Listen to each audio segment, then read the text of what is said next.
but I'm working in the haunted house today. I am not doing junk removal, even though I do have 3 jobs on the schedule. I already contracted all 3 jobs. I didn't contract, it's called contracting, but what I do is really just give them to people, and make some money off of it. So, I have been reading a post lately that really it's kind of funny. It's ridiculously funny, right? It's not something that, it's kind of immature. I think it's dumb and something a lot of people shouldn't wrap their minds around. So I have a friend, he owns Junk North DFW. He's up in the Aubrey area, Frederick Smith, right? And he makes these long posts, and I like the guy. I actually do like the guy if he ever answers his phone. But he's somebody that I contracted in the past, and now I don't contract with him because, again, he doesn't answer his phone. All right, Wally, what's up, man? So I wanted to do a video about a post that he posted the other day, and it's hilarious how his paranoia got to him. He says, beware of your competition. They might be closer than you think. There's a local company out here that's been bad-mouthing my company to a leader of the community. And the leader of the community tells him, hey, it shows your character when someone talks bad about you. That's why I hired you, Fred, instead. It opened the opportunity for Fred to get in. As I read this, and it's a long, trust me, it's a long, it's long. Look at all those words, right? It's a long, well thought of post. And he says,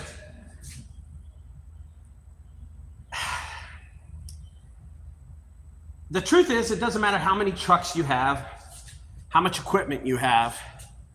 In the end, you will lose to a small business like Fred's. As for my competitor, well, I want to say thank you. It's time to open a door for me. Lesson learned. So apparently this competitor is a local guy. And he actually knows the guy. What's funnier, he says, is that he actually knows the guy. He knows this guy. We'll see each other always at the landfill. He says that he's seen this guy at the landfill and that this guy is keeping tabs on him on his Facebook posts. He's been bad-mouthing Fred. I see these posts all the time. Oh my gosh. I want to say a few things about posts like this. I've been doing business for 17 years in junk removal, believe it or not, 17 years. Fred, I'm going to give him the benefit of the doubt, has been doing this for 2 years. So I'm going to say that I have been doing this 8 times longer than Fred. Not 2 times longer, that'd only be 4 years. I've been doing junk removal 8 times longer than Fred has been doing junk removal. And in the 8 years, in the 8 times more years, in the 17 years that I've been doing junk removal, have I never ever suspected a company from bad-mouthing one. I've caught one bad-mouthing me, but I've never suspected it and I've never posted it on Facebook. There's no reason to. So I had this company called Junk Quest, this idiot out of Allen, Texas, right? And he bad-mouths a big company like mine. And he says, oh, this and that, and he gave me a bad review. Regardless, okay? Regardless. and I want to say something about this. Get out of there. Out. I want to say something. There's cats in the haunted house, man. There's just cats all over the fucking place.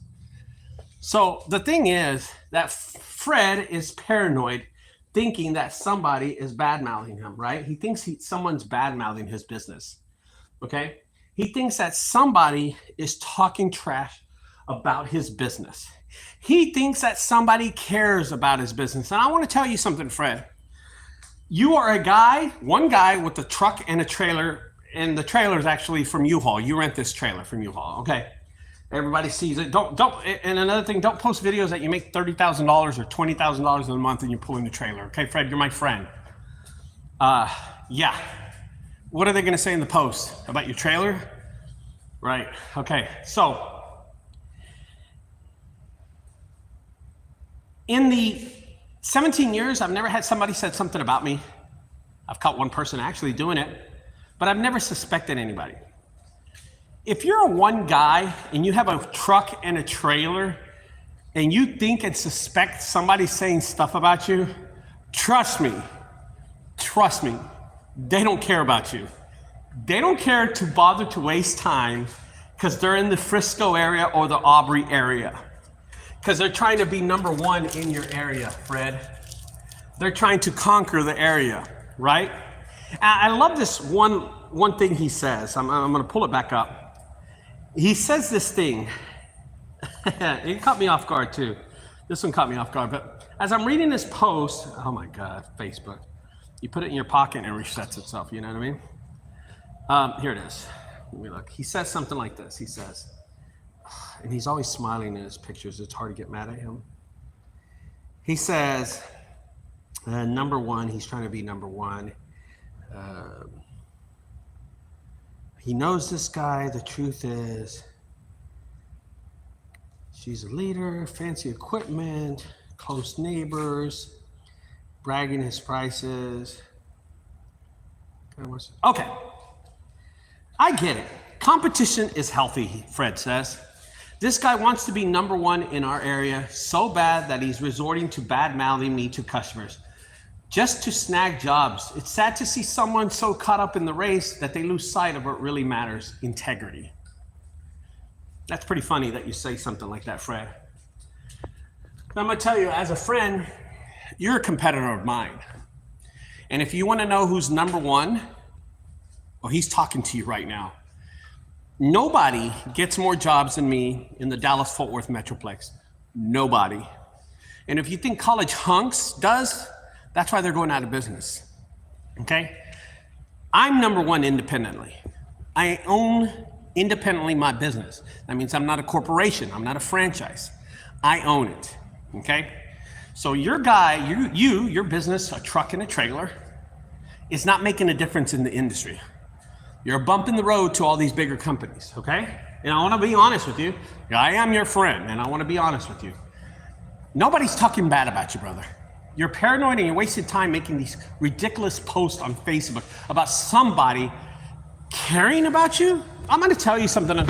I know Fred, guys, I know Fred. Like I said, I've given him jobs in the past. Oh, did you just hear that? I've given him jobs in the past, and he actually threw a dog a bone to me. He threw me a satellite dish.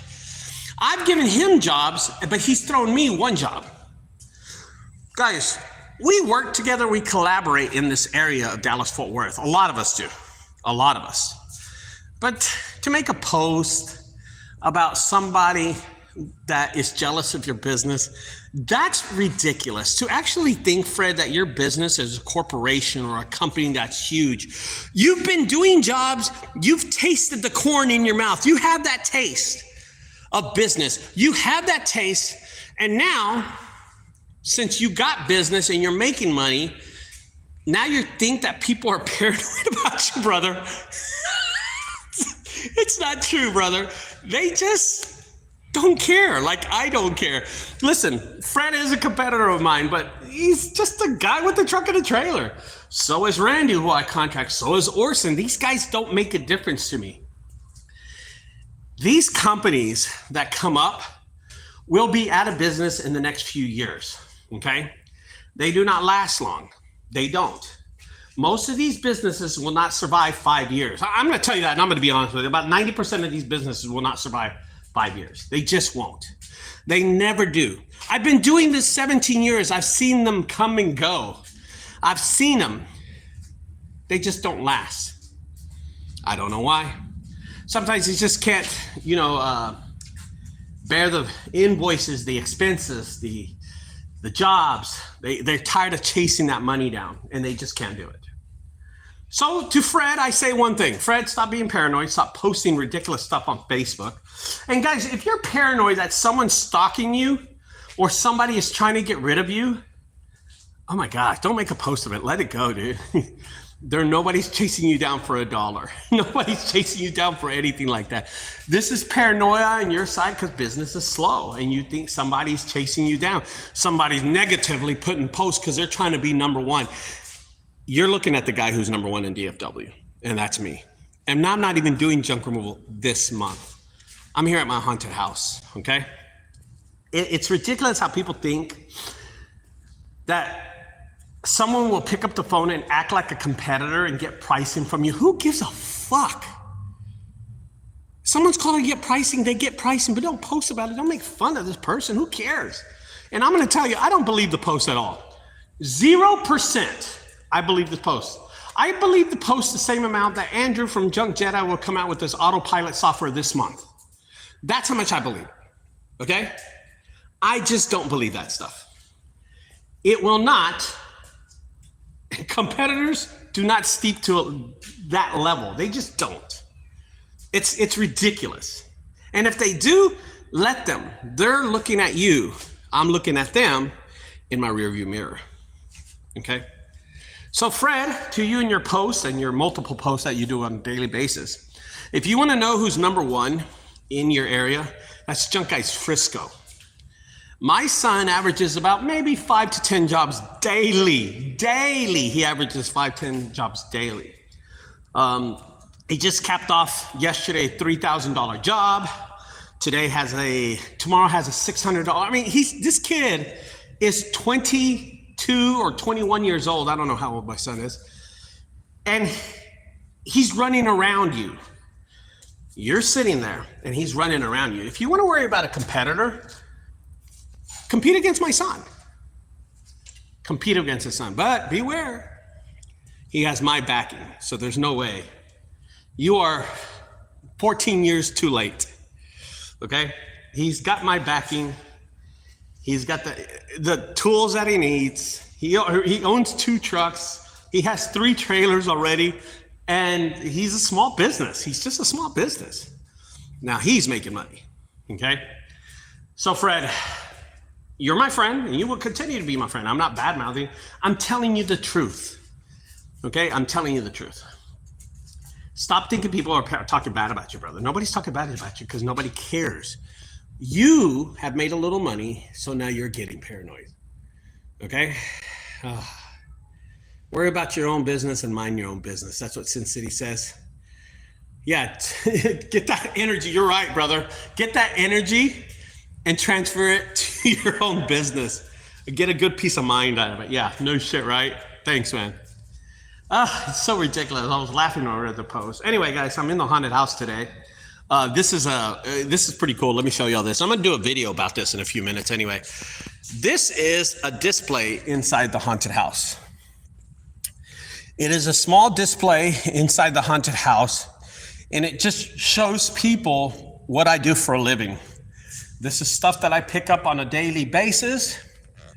This is stuff that I have gone to pick to people's homes, and these are unwanted goods, and they paid me to remove this stuff.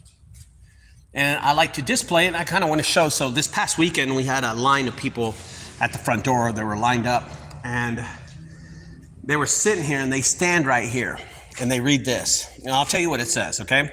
It's a sign in front of all this stuff, and it says, "This house is built with junk and unwanted goods. Every scene, every haunt in this house was designed specifically with junk. The owner, Ricardo, has owned junk removal service for 17 years. About 5 years ago, he decided to use his trash to make some extra cash. So he built a haunted house. Only the electronics in the house were purchased for your entertainment. Total cost, $45,852. It says the price right there. The scenes you're looking at has furniture from 3 real haunted houses, supposedly." So, and when I say that, it's supposedly some lady told me that she thought this bed was haunted. So I brought it. It's there. It's old-timey. The lady who I picked up all these dolls, if you can see there's dolls all over the place right here. Right here. She collected dolls. She was in White Rock Lake in Dallas, Texas. And when I got there, it was a crime scene. She had killed her husband. I guess he had another girlfriend or something. The police, the coroner told me that. And then she executed herself. She killed herself. Well, I cleaned out her house, and I had a lot of dolls. She had a lot of dolls, and I brought them here. So it's a really crime scene area, the dolls. Now, the last thing I want to tell you is this horse. This horse was picked up from a home in Dallas, downtown near Dealey Plaza. It was an apartment. See this horse? That was also a crime scene area. When I got there, months had passed by, but apparently this guy was so mad at his ex-wife. They had 2 kids. He killed both kids and tattooed them on his arm. Tattooed their right names on his arm. That horse was in her room, and I brought it here. Kind of morbid, huh? So I decided to make this a haunting display of the junk and the stuff that I carry of most of the houses that I've been to. I did have a stained real blood bed sheet that I took off. My wife said that was too gross, so I took it off and I threw it away. But it was pretty cool. It was pretty cool. Anyway, guys, that's just part of the haunted house when you come to the haunted house, what we offer. Anyway, guys, I will talk to y'all later. Thanks for staying tuned. Fred, mind your own business. You're paranoid, brother. I'll talk to y'all later. Okay, bye-bye. Bye-bye.